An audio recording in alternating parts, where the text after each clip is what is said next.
Synchronous speed. AC three phase মোটরে আমরা class 3 তে যখন করছিলাম তখন কি করছিলাম না দুই ধরনের, কি সিনক্রোনাস একটা হচ্ছে নন সিনক্রোনাস।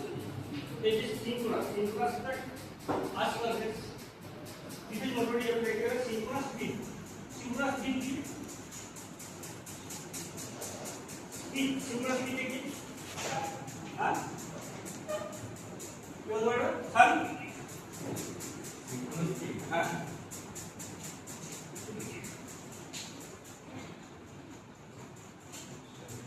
इक्वल ये बोला it is the speed it is the speed যেটা কি রোটেটিং ম্যাগনেটিক ফিল্ড অর্থাৎ হ্যাঁ yes rotating magnetic field RMF অর্থাৎ আমরা যে স্টেটরটা আমরা দিলাম স্টেটরে কি দিলাম স্টেটরে কয়েলে আমি সাপ্লাই দিলাম তো সেই স্টেটরে কয়েলে সাপ্লাই দেওয়ার পরে এখানে স্টেটরটা কি হলো ম্যাগনেটিক ফিল্ড তৈরি হলো। এই যে ম্যাগনেটিক ফিল্ড তাহলে এখান থেকে কি তৈরি হবে R M F rotating magnetic field.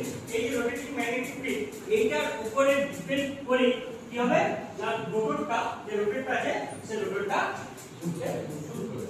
অর্থাৎ এই যে সিনক্রোনাস স্পিড এই সিনক্রোনাস স্পিডের উপরে ডিপেন্ড করে রোটেটিং ফিল্ড বা অ্যাক্সিয়াল স্পিড বা রোটর স্পিড সেটা এর উপরে ডিপেন্ড করে হবে। তাহলে কি হলো না সিনক্রোনাস স্পিড হচ্ছে কি স্পিড না রোটেটিং ম্যাগনেটিক ফিল্ডের যে স্পিডটা সেই স্পিডটা কি সিনক্রোনাস স্পিড বলে যে স্পিডে হবে কি হচ্ছে না রোটরটাকে আমরা কি করছে রোটরটা ঘোরাচ্ছে।